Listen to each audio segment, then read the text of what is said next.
The old Greyhound bus wheezed to a stop at the tiny station in Cedar Valley, Arizona. Dust clouds swirled around the worn tires as the engine finally went quiet. Lisa Chen stepped off first, her legs shaky after 26 hours of travel.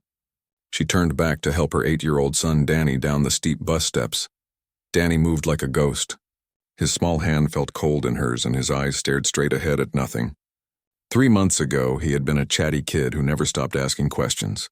Now he hadn't spoken a single word since that terrible night in March. Lisa pulled their 2 beat-up suitcases from the bus storage. Everything they owned in the world fit in those bags. The apartment back in Detroit was gone. Her job at the insurance company was gone too. She had used up all her sick days, then her vacation time, then finally quit when Danny needed her full attention. The bus driver, an older man with kind eyes, helped her with the bags. "You sure someone's picking you up, ma'am? This isn't exactly a busy stop." Lisa looked around.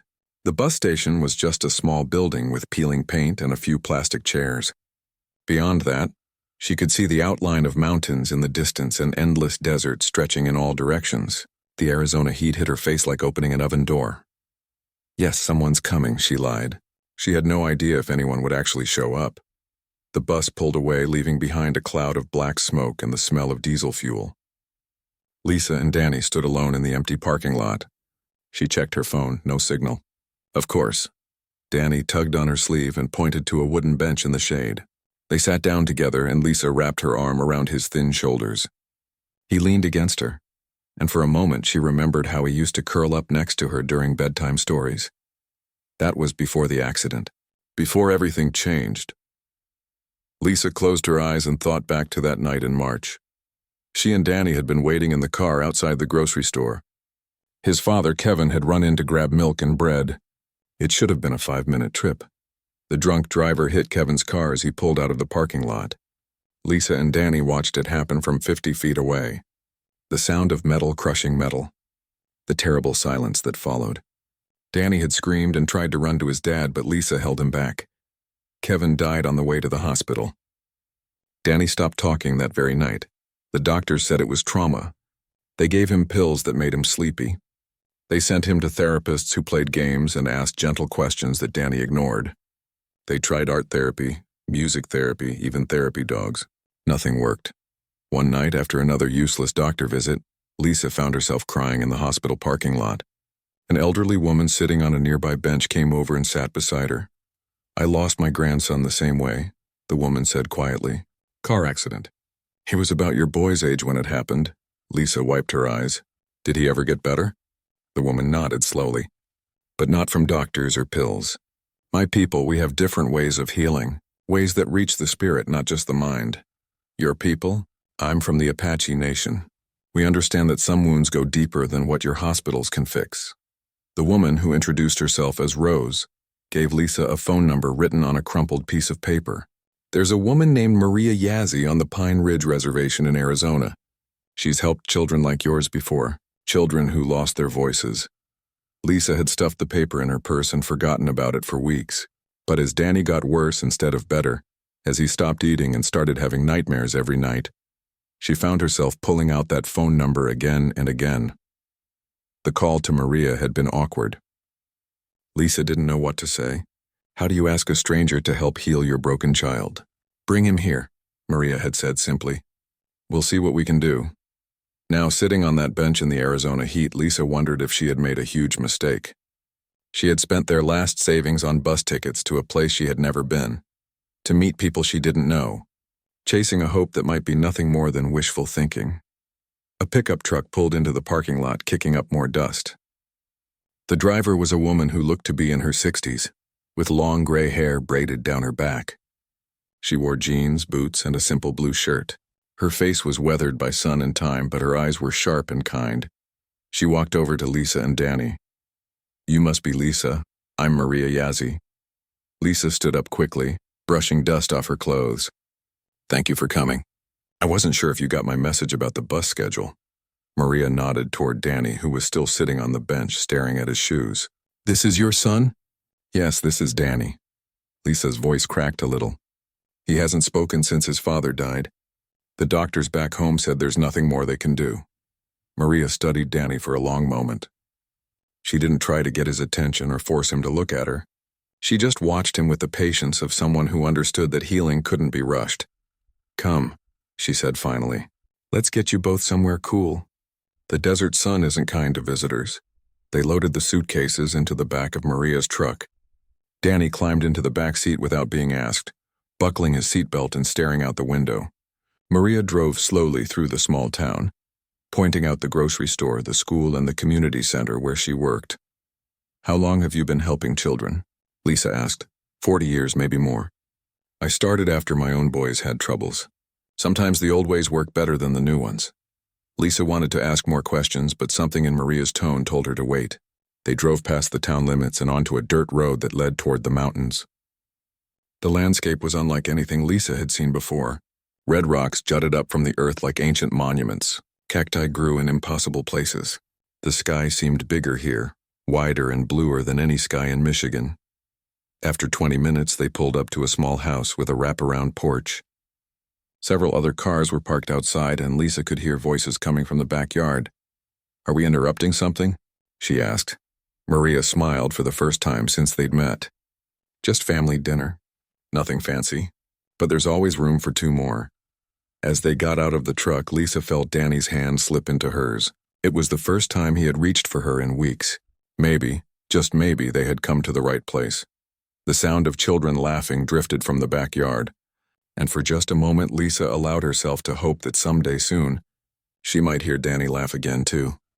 The voices in Maria Yazzi's backyard grew louder as they walked around the house. Lisa held Danny's hand tighter, suddenly nervous about meeting a whole group of strangers.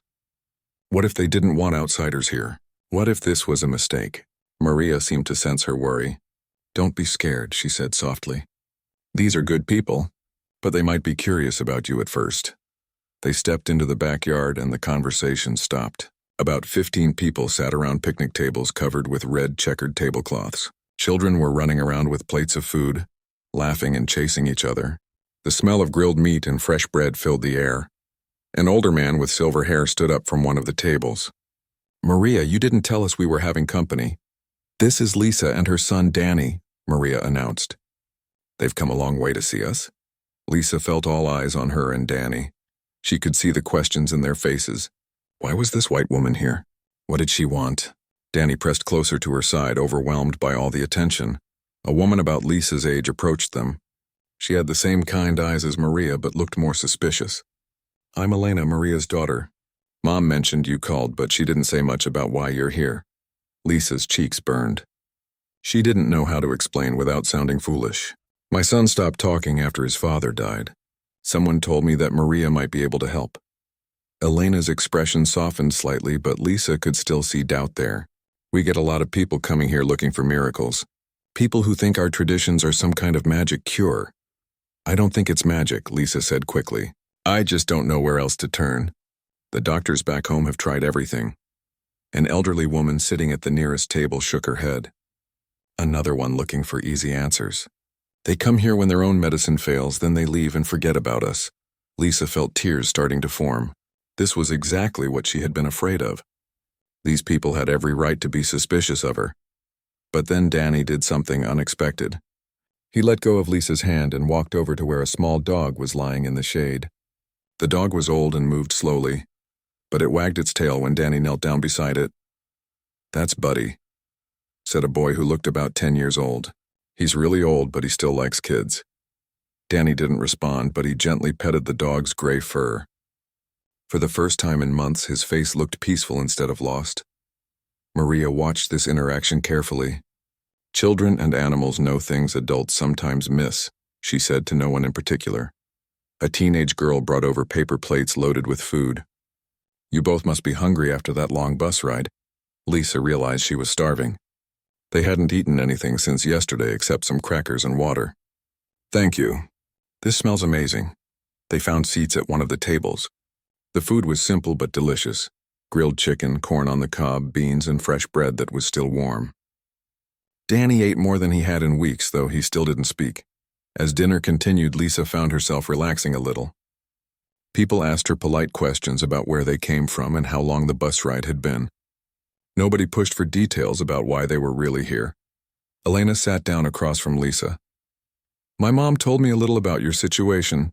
I'm a therapist, so I work with trauma cases pretty often. Have you seen children like Danny before? Lisa asked.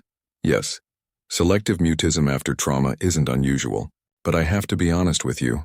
It's not something that gets fixed overnight, and combining traditional healing with modern therapy isn't always easy. Lisa's heart sank. So you don't think this will help? Elena glanced over at Danny, who was now sharing his bread with the old dog. I didn't say that. I just want you to understand that healing happens on its own timeline. My mom has helped a lot of kids over the years, but she's not a miracle worker. She's just someone who understands pain. After dinner, Maria walked Lisa and Danny to the small guest house behind her main home. It was simple but clean, with 2 beds and a tiny kitchen. You can stay here as long as you need, Maria said. But I want to be clear about something. I don't make promises I can't keep. Your boy might get better or he might not. All I can do is try, Lisa nodded. I understand. I'm just grateful you're willing to try it all. Maria looked at Danny, who was exploring the small room. Tomorrow we'll start slow. No pressure, no forcing anything. We'll just let him get used to being here.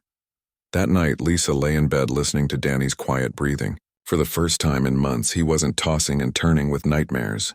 The desert was so quiet compared to their old neighborhood in Detroit. No traffic, no sirens, just the sound of wind through the trees. She thought about Elena's warning that this wouldn't be easy or quick. Part of her had hoped for a miracle, that Maria would wave some sage around and Danny would suddenly start talking again. But deep down, she knew it couldn't be that simple. The next morning, Maria came to get them for breakfast. Danny ate pancakes while sitting on her porch, watching the sunrise paint the mountains pink and orange. We have a community meeting today, Maria explained to Lisa. Nothing formal, just people talking about reservation business. You're welcome to come or you can rest here. Will Danny be okay if I leave him? He can help me feed the chickens. Sometimes children open up more when adults aren't watching so closely. Lisa felt nervous about leaving Danny with someone she barely knew, but something about Maria made her feel safe. When she returned from the meeting 2 hours later, she found Danny and Maria sitting together on the porch steps. They weren't talking, but Danny was drawing in a notebook while Maria worked on mending a shirt. How did he do? Lisa asked. Good. He likes to draw. Maria showed Lisa the notebook. The pictures were still dark and sad. Lots of black scribbles and crashing cars, but they seemed less angry than the drawings from back home. The doctor said the drawing was his way of processing the trauma. Maria nodded. Sometimes we have to let the darkness out before we can let the light back in. Over the next few days, a routine developed. Danny would wake up and help Maria with small chores around her property. Lisa would join Elena for coffee and long talks about different approaches to healing trauma. In the afternoons, they would all sit together on the porch while Danny drew and the adults worked on various projects. The suspicious looks from the community began to soften. People started greeting Lisa by name and including her in conversations. Children would wave at Danny when they saw him, even though he never waved back. But there was still resistance. Lisa overheard some people talking about whether it was right to share their healing traditions with outsiders. She understood their concerns, but it still hurt to know that some people didn't want them there. One evening, Elena sat down with Lisa after Danny had gone to bed. I need to ask you something and I want an honest answer. What happens if this doesn't work? What's your plan then? Lisa had been trying not to think about that possibility. I don't know. We don't have anywhere else to go. That's what I was afraid of, Elena said gently. Look, I want to help Danny, we all do. But you can't put all your hope on my mom fixing everything. That's not fair to her or to you. Lisa felt defensive. I'm not expecting miracles. I just want my son back, I know. But what if getting him back means accepting that he's different now? What if healing doesn't mean going back to exactly who he was before? It was a hard question, and Lisa didn't have a good answer. All she knew was that she couldn't give up on Danny. Not yet. 2 weeks had passed since Lisa and Danny arrived at the reservation. Danny still hadn't spoken a word, but small changes were happening. He ate better now. He slept through the night without nightmares. He even smiled once when Maria's old dog Buddy licked his face. But Lisa could see that Maria was watching Danny more closely each day, like she was waiting for something. It was a Tuesday morning when everything changed. Danny was sitting at the kitchen table in Maria's house, drawing in his notebook while Lisa helped prepare vegetables for lunch. The radio was playing soft country music and sunlight streamed through the windows. Suddenly, Danny's pencil started moving faster across the page. Much faster. Lisa looked over and saw him drawing with an intensity she hadn't seen before. His whole body was focused on the paper. "Danny," she said softly, "what are you drawing?" He didn't answer, but he kept drawing. Lisa moved closer to look over his shoulder and gasped. The drawing was unlike anything Danny had ever created before. Instead of the dark scribbles and crashed cars, he was drawing symbols. Strange, intricate symbols that looked almost like a language. Maria came over to see what had caught Lisa's attention. When she saw the symbols, she went very still. "Where did you learn to draw these?" Maria asked Danny quietly. Danny didn't look up, but his hand moved even faster. He filled one page, flipped to a new one, and kept going. The symbols were flowing out of him like water. Elena walked into the kitchen and stopped dead when she saw what was happening. "Mom, are these?" "Yes," Maria said, her voice barely above a whisper. "What are they?" Lisa asked, feeling confused and a little scared. Maria sat down next to Danny, careful not to interrupt his drawing. "These are traditional Apache symbols, very old ones. Some of them are used in healing ceremonies." Lisa felt her heart racing. But how could Danny know these? "We've never been here before. We don't know anything about Apache culture." "That's what I'm trying to figure out," Maria said, studying the symbols more closely. "Some of these I recognize from my grandmother's teachings, but others I've never seen before." Danny finished filling the second page and immediately started a third. His eyes were focused in a way Lisa hadn't seen since before the accident. It was like he was in a trance, but a peaceful one. Elena knelt down beside her mother. "Look at this one," she said, pointing to a symbol that looked like a bird with outstretched wings. "Isn't this the symbol for carrying prayers to the Creator?" Maria nodded slowly. "And this one," she touched another symbol, "represents healing from great loss." Lisa felt tears starting to form. "I don't understand what's happening." Maria looked at her with gentle eyes. "Sometimes children who have experienced great trauma become open to things that adults can't see or feel. It's like their spirits are reaching out, looking for healing in any way they can find it." Danny filled page after page with symbols. Some looked like animals, eagles, bears, wolves. Others looked like natural elements, mountains, rivers, storms.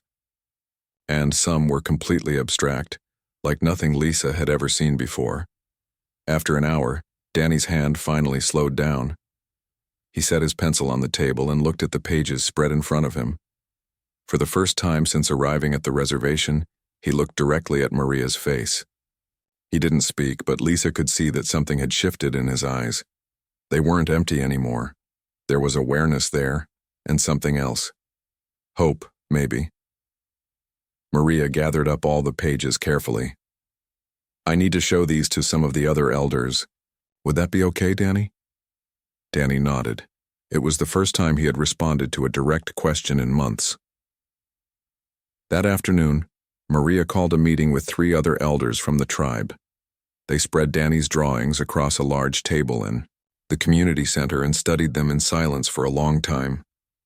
Lisa and Elena waited in chairs nearby, not wanting to interrupt but desperate to know what the elders were thinking. Finally, an elderly man named Robert Crow Feather spoke up. "I've been doing healing work for 50 years, and I've never seen anything like this. This boy is carrying medicine he doesn't even understand." "What kind of medicine?" Lisa asked. A woman named Anna Blue Sky answered. "In our tradition, we believe that some people are born to be bridges between the physical world and the spirit world. Usually, this gift shows up gradually as a person gets older, but sometimes trauma can open these channels suddenly." Lisa felt overwhelmed. "Are you saying Danny has some kind of psychic ability?" Maria shook her head. "Not psychic. Spiritual. There's a difference. His spirit is reaching out for healing, and somehow it's connecting with our traditional knowledge." Robert picked up one of the drawings. "Look at this symbol here. My great-grandfather used to draw this when he was preparing for vision quests. I haven't seen it in 40 years. There's no way this child could know what this means." Lisa looked at Elena for help understanding. What does this mean for Danny? Elena took a deep breath. It means his healing might be more complicated than we thought. But it also means he has resources inside himself that we didn't know about. Over the next few days, Danny continued drawing symbols, but now Maria and the other elders were studying each one carefully.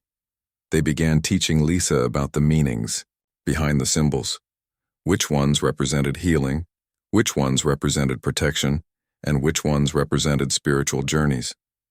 Some symbols seemed to tell a story. Danny would draw a series that showed a journey from darkness into light, or from being lost to being found.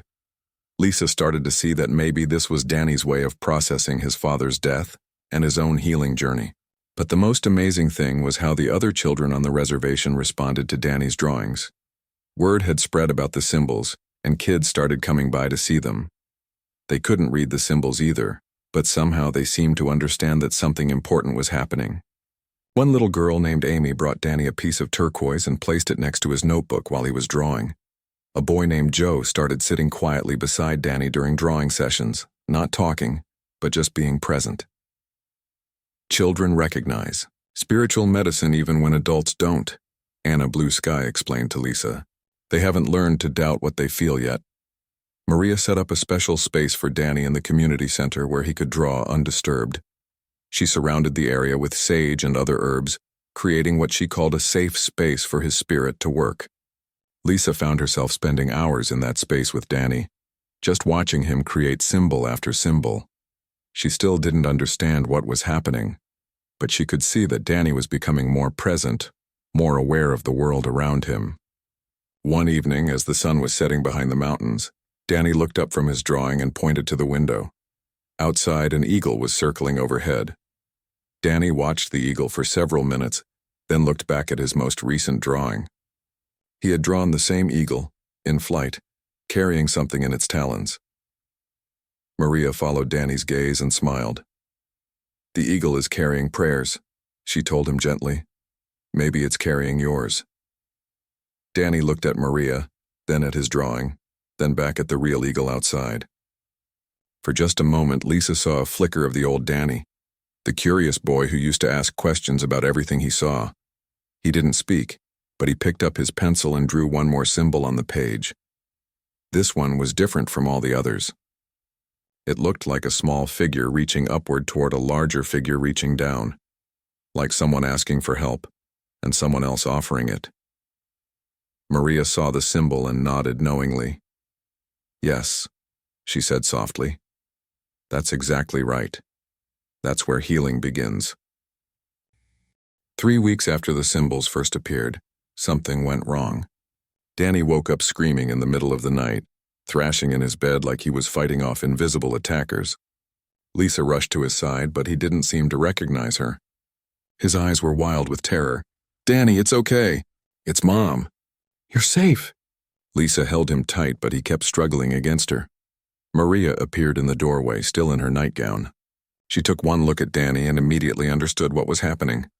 He's reliving the accident, she said calmly.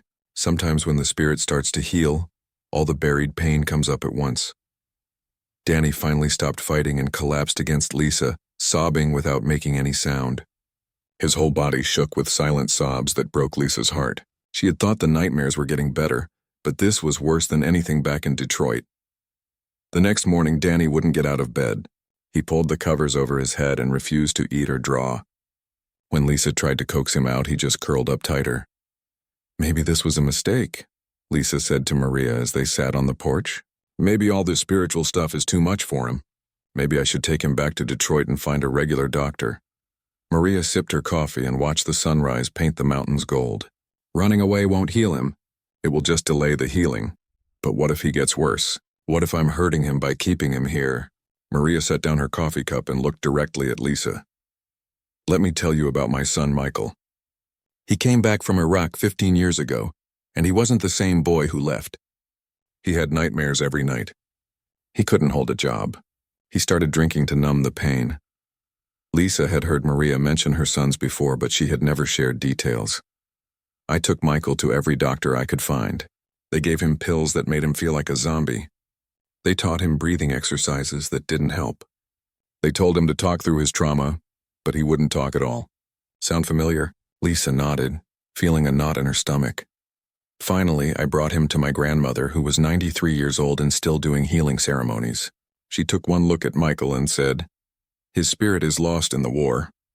We need to call it home." Maria stood up and walked to the porch railing. It took 2 years of traditional ceremonies, but Michael found his way back. He's married now, has 2 kids, works as a counselor for other veterans. But it only happened because I didn't give up when things got hard. Lisa felt tears starting to flow. I'm just so scared.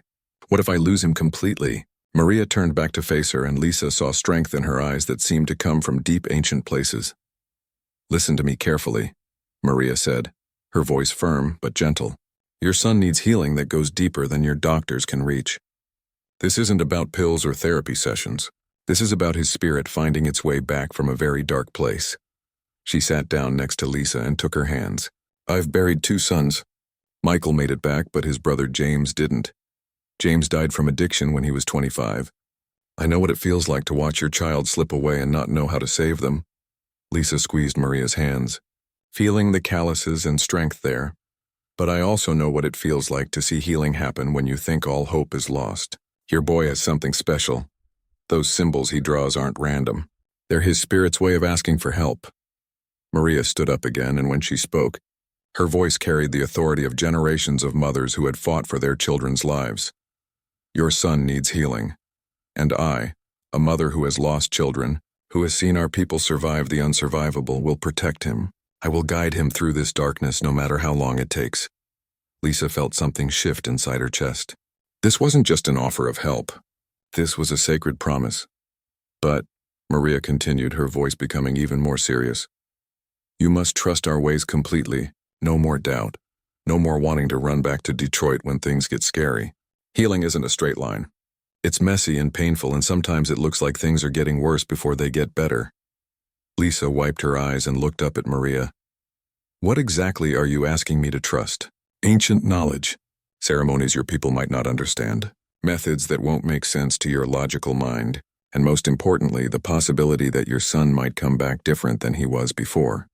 Different how? Maria was quiet for a long moment. The symbols he draws, they show he has a gift for connecting with spiritual medicine. If we help him heal, that gift will probably get stronger. He might always be more sensitive than other children. He might see things others don't see, feel things others don't feel. Lisa thought about Danny before the accident. Her happy, chatty, completely ordinary little boy. Was she prepared for him to become something else entirely? I know it's scary, Maria said softly. But the choice isn't between the old Danny and a new Danny. The choice is between a broken Danny and a healed Danny. The boy he was before is gone. The accident took that away. But there's a new boy inside him waiting to emerge. And I think he might be pretty amazing. That afternoon, Elena came to check on Danny. She found him still hiding under the covers, but she didn't try to force him out. Instead, she sat on the floor next to his bed and began singing softly in Apache. It was a lullaby her grandmother had taught her, meant to call lost spirits home. Lisa watched from the doorway as Elena sang. She didn't understand the words, but the melody was beautiful and somehow familiar, like a song she had heard in dreams. Slowly, Danny's head appeared from under the covers. He listened to Elena's song with complete attention.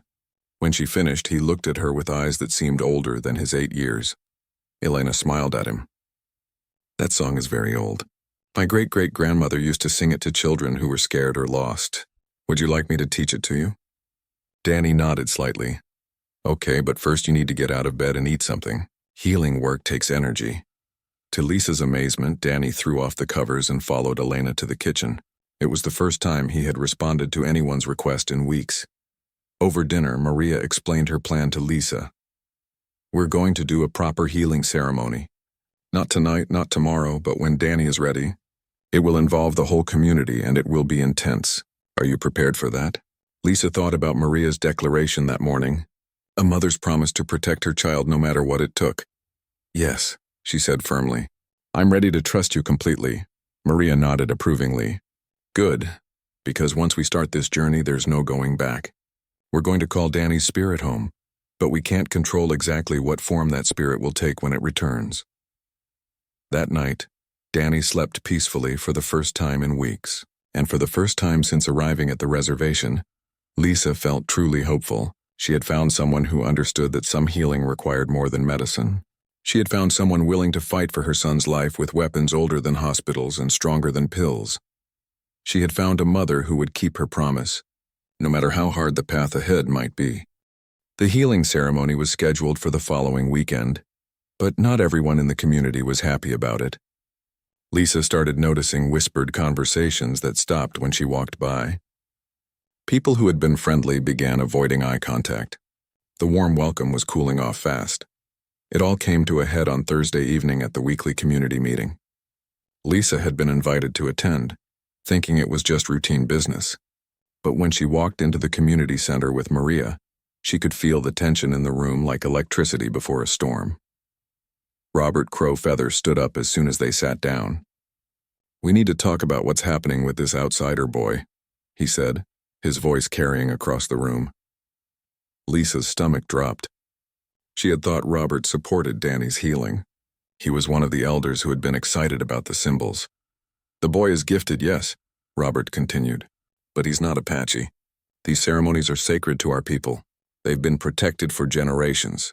Are we really going to share them with strangers who will leave as soon as they get what they want?"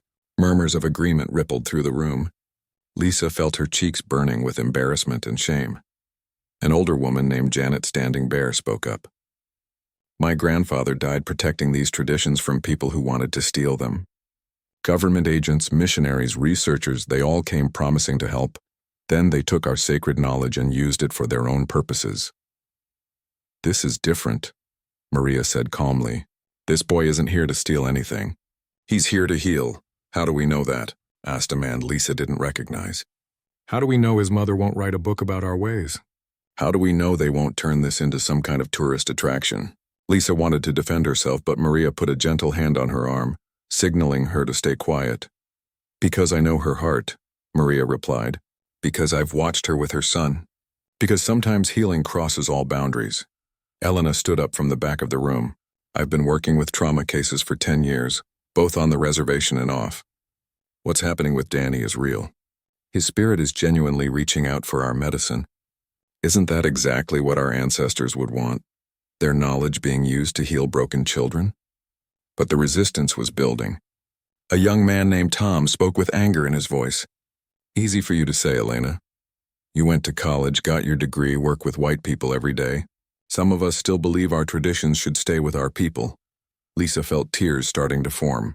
She understood their concerns, but it hurt to be seen as just another outsider, trying to take something that didn't belong to her.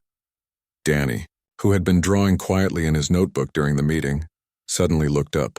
He had been following the conversation even though no one realized it. Without saying a word, he stood up and walked to the front of the room. The whole community center went silent. Danny opened his notebook and showed the page he had been working on. It was a drawing of the meeting they were having right now. People sitting in a circle but with shadows dividing them. In the center of the circle was a small figure reaching toward a light that seemed to be pulling away. Janet Standing Bear gasped. "How did he—" Danny flipped to another page. This drawing showed the same circle of people, but now they were all holding hands. And the light in the center was bright and warm, reaching out to touch everyone. Robert Crowfeather stood up and walked over to look at the drawings more closely. "Boy," he said gently, "do you understand what we're talking about here?" Danny nodded. "And you drew this while we were talking?" Another nod. Robert studied the images for a long time. Finally, he looked up at the room. "This child sees our hearts. He sees our division, and he sees what we could be if we came together. How can we turn away from someone with that kind of vision?" But Tom wasn't convinced. "Pretty pictures don't change the fact that he's not one of us. What happens when he goes back to Detroit? What happens to our sacred knowledge then?" Lisa couldn't stay quiet anymore.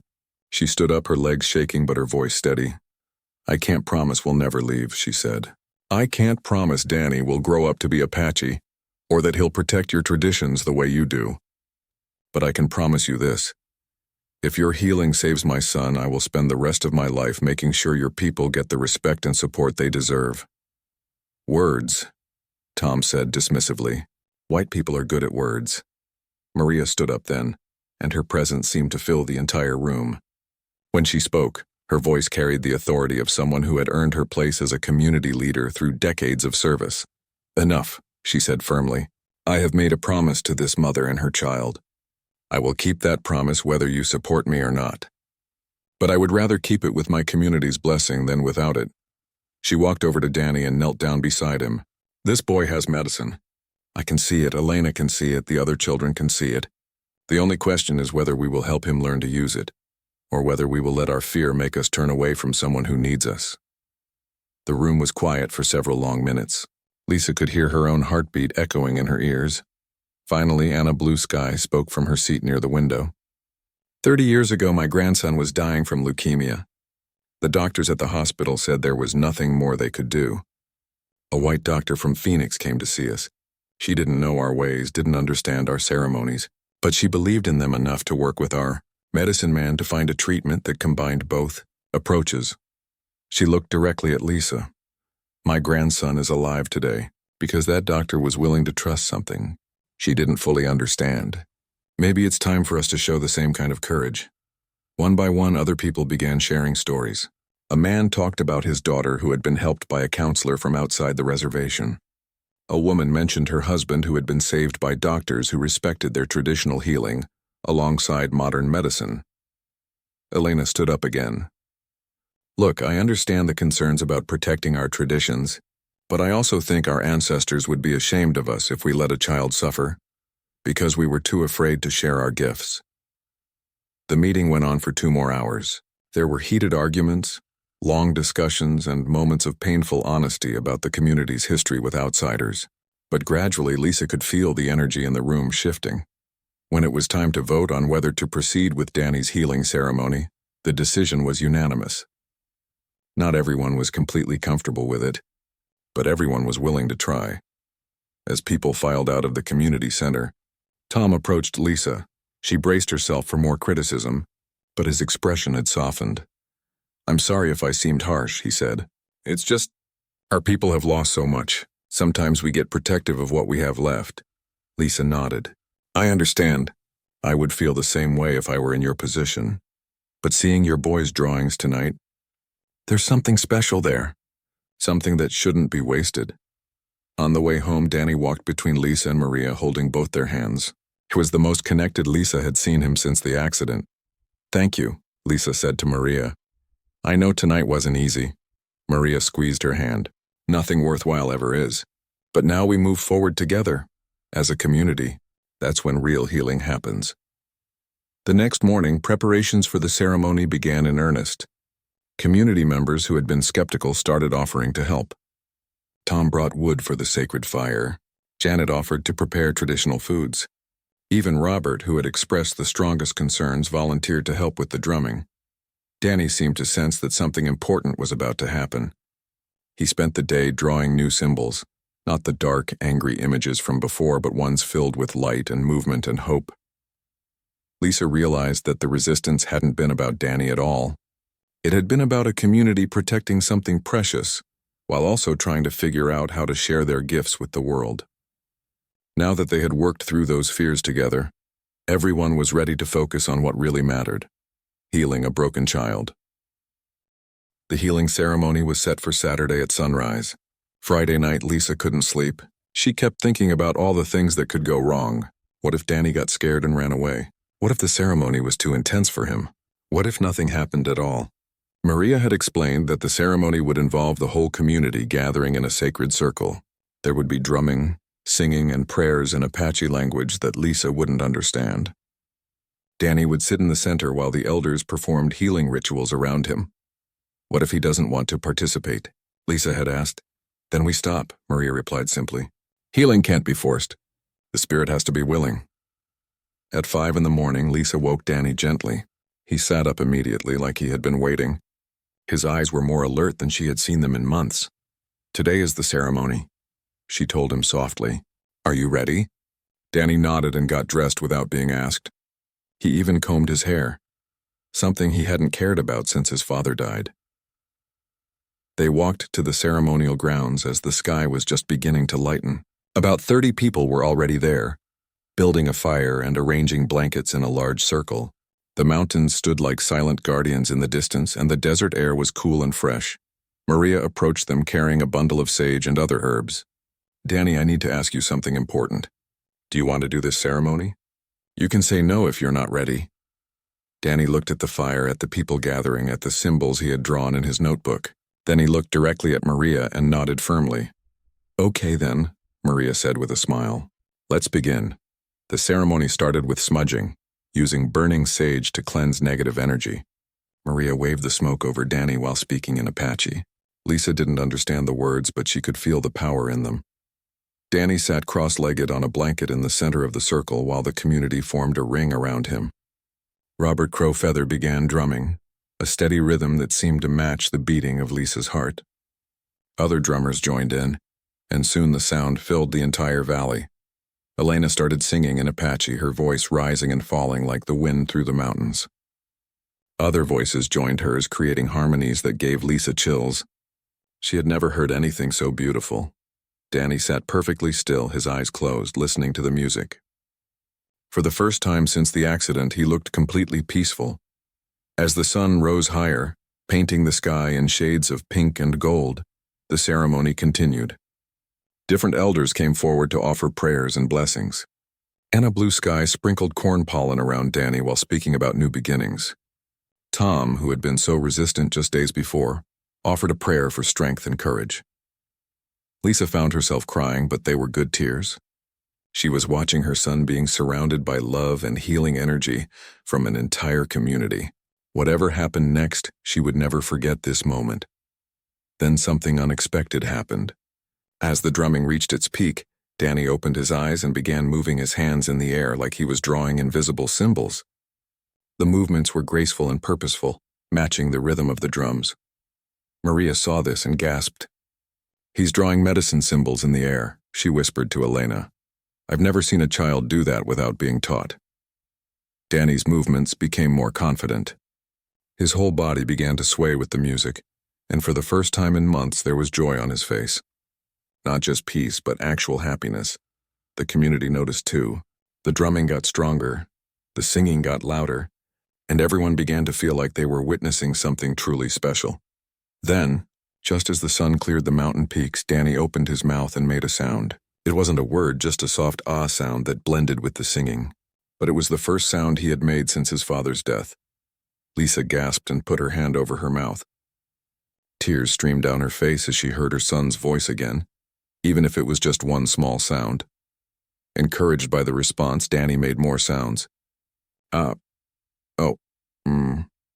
He was rediscovering his own voice, testing it like an instrument he hadn't played in months.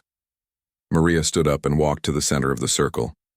She knelt beside Danny and spoke to him quietly in English. "Danny, can you hear me?" He looked at her and nodded. "Are you ready to speak?" Danny opened his mouth, but no words came out. He looked frustrated, like he wanted to say something but couldn't quite remember how. Maria picked up Danny's notebook and showed him one of his drawings. The eagle carrying prayers to the sky. "Tell me about this eagle," she said gently. Danny stared at the drawing for a long time. The whole community waited in silence. Finally, in a voice that was scratchy from not being used, he whispered his first word in 3 months. "Flying." The word hung in the air like a miracle. Lisa sobbed openly, not caring who saw her. Her son had spoken. Her beautiful broken boy had found his voice again. "What is the eagle carrying?" Maria asked.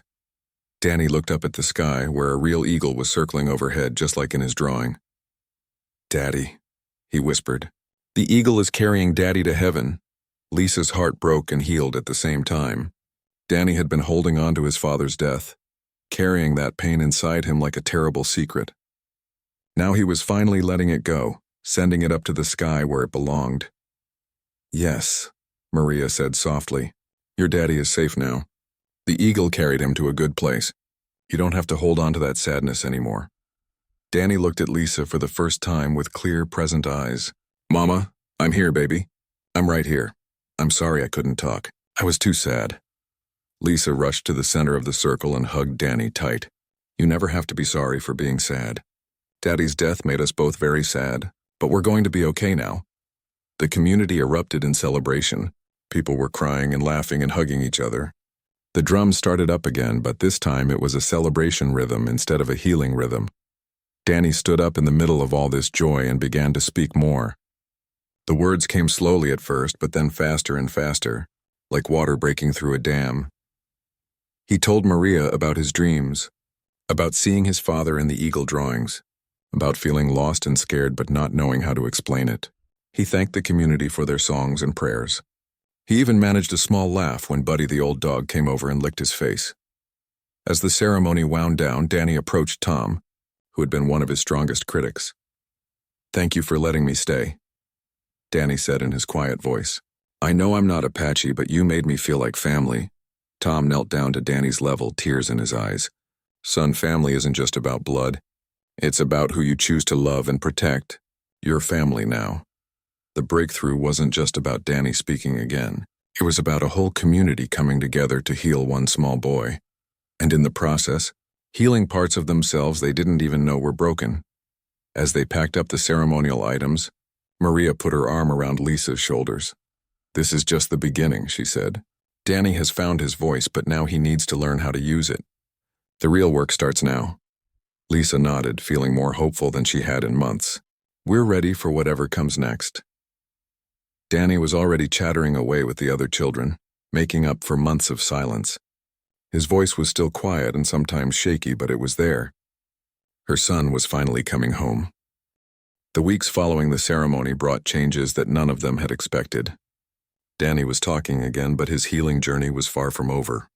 Sometimes he would chatter happily for hours, and other times he would go quiet for whole days, processing emotions that were too big for his 8-year-old heart to handle alone.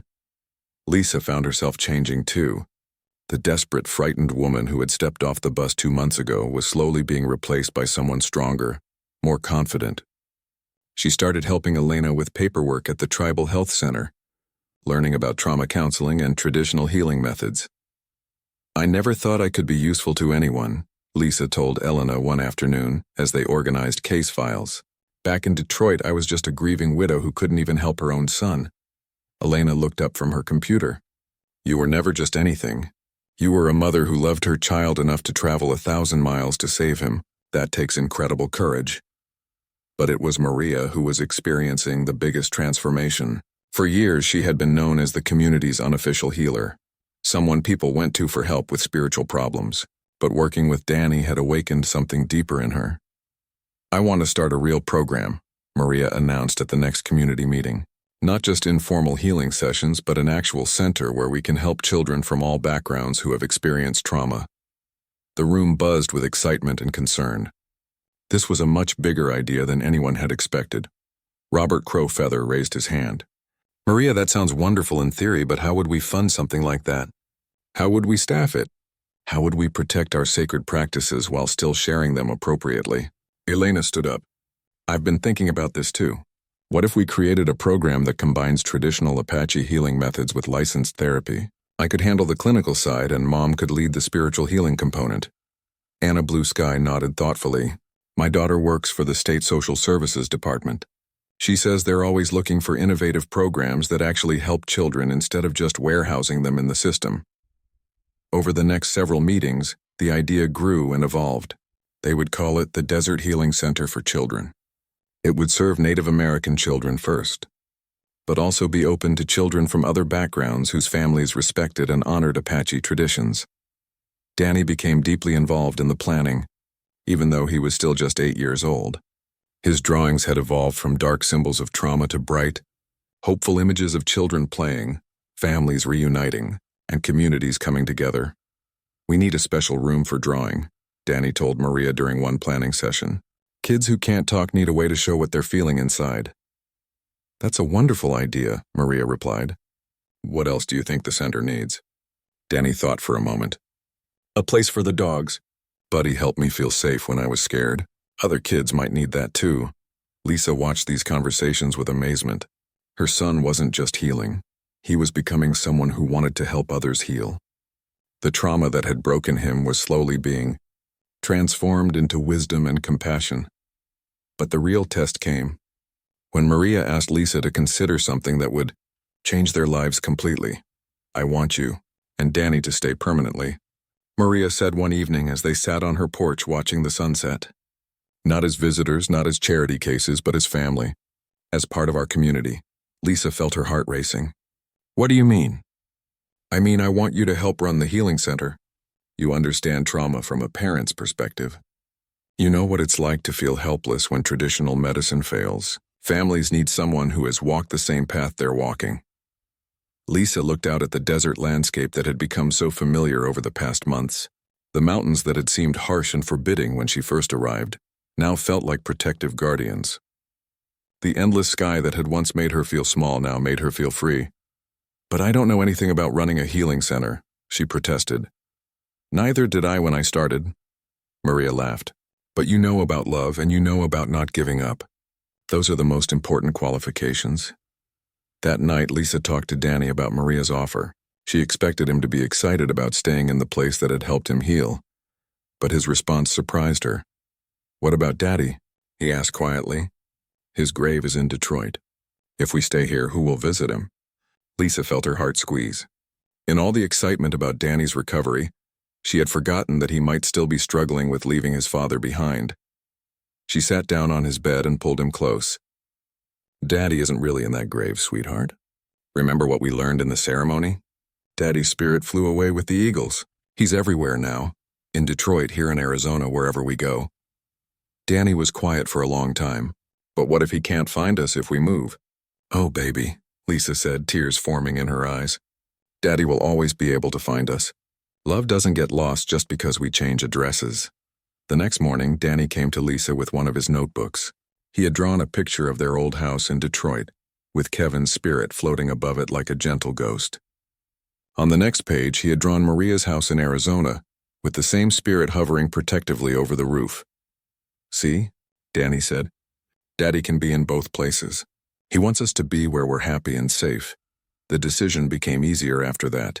Lisa called the landlord in Detroit and arranged to have their remaining belongings shipped to Arizona. She formally enrolled Danny in the local school, where his unique experiences made him something of a celebrity among the other children. The Desert Healing Center for Children opened 6 months later in a renovated building near the community center. Elena handled intake assessments and traditional therapy sessions. Maria led healing ceremonies and spiritual counseling. Lisa managed family support services and community outreach. But the heart of the program was something none of them had planned. Danny, now 9 years old and thriving, became an unofficial peer counselor for other traumatized children. He couldn't offer professional therapy, but he could offer something just as valuable, the living proof that healing was possible. When I first came here, I couldn't talk. He would tell new children in his matter-of-fact way. I was too sad about my daddy dying. But Maria and Elena and all these people helped my sadness get smaller. Now I can talk about my daddy without crying all the time. The center began attracting attention from social workers, child psychologists, and tribal leaders from other reservations. Visitors came to observe their methods and learn how to implement similar programs in their own communities. One visitor was Dr. Patricia Williams, a child psychiatrist from Phoenix who had heard about their success rates through professional networks. I have to admit, I was skeptical, Dr. Williams told Elena during her visit. Combining traditional healing with modern therapy sounds good in theory, but I wasn't sure how it would work in practice. Elena smiled. What changed your mind? Watching your children. They don't just get better, they get stronger. They develop resilience and spiritual resources that I rarely see in conventional treatment programs. The program's reputation grew, and funding began flowing in from various sources. The state of Arizona provided grants for innovative mental health programs. Private foundations interested in cultural preservation offered support. Even the federal government took notice and provided funding through Native American health services. But for Lisa, the most meaningful recognition came from Danny himself. One evening, as they were walking home from the center, he slipped his hand into hers and said something that made her heart overflow. Mom, I'm glad Daddy died. Lisa stopped walking, shocked. Danny, what do you mean? I mean, I'm still sad that he's gone.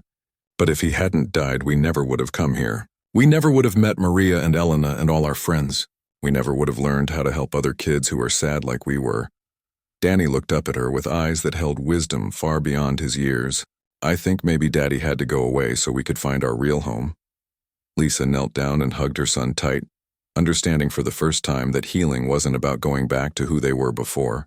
It was about becoming who they were meant to be all along. 2 years had passed since Lisa and Danny first stepped off that dusty Greyhound bus in Cedar Valley. Today, the Desert Healing Center for Children was preparing for its biggest celebration yet, the second annual Healing Circle Festival, where families from across the Southwest would gather to share stories, learn traditional healing methods, and celebrate recovery. Danny, now 10 years old, stood in the center's main room arranging chairs for the opening ceremony. He had grown taller and stronger, but more importantly, he had grown confident. His quiet voice now carried authority when he spoke to other children about healing and hope. "Mom, do you think the new family will come today?" he asked Lisa as she hung colorful banners around the room. "The Johnsons? I hope so. Their daughter Rebecca has been through so much." The Johnsons were the latest family to arrive at the center. Rebecca, age 7, had stopped eating after witnessing a violent crime in her neighborhood. Like Danny 2 years before, she communicated only through drawings, dark, angry pictures that showed her inner turmoil. "I want to show Rebecca my old notebook today," Danny said. "The one with all my scary drawings from when I first came here. I think she needs to know that feeling scared and angry is okay." Lisa smiled at her son's wisdom. "That's a wonderful idea. Just remember to let Maria and Elena guide the conversation. You're not the therapist, you're the friend." "I know, Mom. But sometimes friends understand things that grown-ups miss." The morning of the festival dawned clear and beautiful. Families began arriving before sunrise, some traveling hundreds of miles to be part of the celebration. The parking area filled with cars, trucks, and RVs from New Mexico, Texas, Colorado, and even as far away as Montana. Maria, now in her 70s but still energetic, greeted each family personally. She had become something of a legend in Native American healing circles, but she remained humble and approachable. "Welcome, welcome," she called out as the Rodriguez family unpacked their van. "How was the drive from Albuquerque?" "Long but worth it," replied Mrs. Rodriguez. "Our son Miguel has been looking forward to this for weeks. He says this is the only place where people understand his nightmares."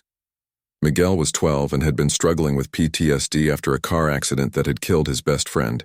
He had been working with Elena via video calls for 6 months. But this was his first time visiting the center in person. Elena emerged from the center building, wearing traditional Apache dress that her grandmother had made decades ago. She had learned to blend her professional training with cultural traditions in ways that honored both. "Miguel," she called out, "I'm so excited to finally meet you in person. Danny has been asking about you all week." As more families arrived, the festival took on the atmosphere of a joyous reunion. Children who had met during previous visits ran to greet each other. Parents shared updates on their family's progress. Volunteers from the local community helped with setup and food preparation. The opening ceremony began at 10 o'clock with Maria standing in front of a large medicine wheel that the community had built specifically for the center. Families sat in concentric circles around her, with the youngest children closest to the center. 2 years ago, Maria began, "We started this center with one simple belief, that healing happens best in community. We have learned so much since then, not just about helping children recover from trauma, but about how trauma affects entire families, entire communities." She looked directly at Lisa and Danny, who were sitting in the front row. "We learned that sometimes healing comes from the most unexpected places. Sometimes a stranger becomes family. Sometimes a broken child becomes a healer himself." The crowd murmured in agreement. Many of these families had similar stories, desperate journeys to find help, unexpected connections with Apache healing traditions, transformations that went far beyond what anyone had imagined possible. Danny stood up when Maria called his name. Public speaking still made him nervous, but he had something important to say. "When I first came here, I couldn't talk because I was too sad about my daddy dying. I thought if I didn't talk about it, maybe it wouldn't be real. But staying quiet just made the sadness bigger and scarier." His voice grew stronger as he continued. "Maria and Elena taught me that sadness doesn't go away by ignoring it. It goes away by sharing it with people who care about you, by letting other people help carry it until it gets light enough for you to carry by yourself." He looked around the circle at all the faces watching him. If you're here because someone in your family is sad or scared or angry, I want you to know something. This place really works. But it doesn't work because of magic or special medicine. It works because people here don't give up on you, even when you want to give up on yourself. The applause was thunderous. Rebecca Johnson, the 7-year-old who hadn't eaten properly in months, actually smiled for the first time since arriving. The rest of the morning was filled with workshops and activities. Elena led a session for parents on recognizing trauma symptoms. Robert Crowfeather taught traditional drumming techniques that could be used for calming anxiety. Anna Blue Sky shared stories about the healing power of nature connection. But the most powerful session was led by the children themselves. Danny and 5 other young people who had graduated from the center's programs sat in a circle with newer families, sharing their experiences and answering questions. Miguel Rodriguez asked the question that was on everyone's mind. Do the scary feelings ever completely go away? Danny thought for a moment. Not completely. Sometimes I still get sad when I think about my daddy. Sometimes I still have bad dreams. But now I know what to do when those feelings come. I know who to talk to. I know I'm not alone with them anymore. A girl named Amy, who had been in the program for 6 months after her house burned down, nodded enthusiastically. And you learn that you're stronger than you think you are. I used to think I was broken forever. Now I know I was just hurt, and hurt things can heal if you take care of them right. Rebecca Johnson finally spoke up, her voice barely above a whisper. What if I'm too broken to fix? The circle went quiet. This was the question every traumatized child asked, usually silently. Danny got up and sat next to Rebecca. Can I show you something? He asked gently. He pulled out his old notebook, the one filled with dark, angry drawings from his early days at the center. Rebecca's eyes widened as she saw images that looked exactly like the ones she had been drawing. I made these when I first came here, Danny explained. I thought they proved that I was too messed up to get better. But Maria told me something that changed everything. What did she tell you? Danny looked over at Maria, who nodded encouragingly. She told me that making scary pictures meant my spirit was fighting to get better. She said the darkness in my drawings wasn't proof that I was broken. It was proof that I was strong enough to look at scary things and not run away from them. He flipped to the back of the notebook, where his recent drawings showed bright, hopeful images of families, communities, and children helping each other. The scary pictures didn't disappear overnight, he continued, but slowly they started changing. The dark colors got lighter, the angry shapes became softer, and eventually I started drawing happy things again, not because someone made me, but because I started feeling happy things again. Rebecca studied the notebook carefully, comparing Danny's old drawings to her own. How long did it take? About a year for the really scary feelings to get smaller. About 2 years for me to feel like myself again. But feeling a little bit better happened much faster than that. That afternoon, the festival moved into its celebration phase. Families shared traditional foods from their various tribal backgrounds. Children who had never met before played together like old friends. Adults exchanged contact information and promised to stay in touch. A news crew from Phoenix had come to document the event, but Lisa noticed that their presence didn't make anyone uncomfortable. The center had become confident enough in its mission that sharing their story with the wider world felt natural rather than intrusive. This program represents a new model for treating childhood trauma, the reporter said during her live broadcast. By combining evidence-based therapy with traditional healing practices, the Desert Healing Center has achieved success rates that far exceed national averages. But the real measure of success wasn't in statistics or news coverage. It was in moments like watching Rebecca Johnson eat a full plate of food for the first time in months. It was in seeing Miguel Rodriguez laugh genuinely at one of Danny's jokes.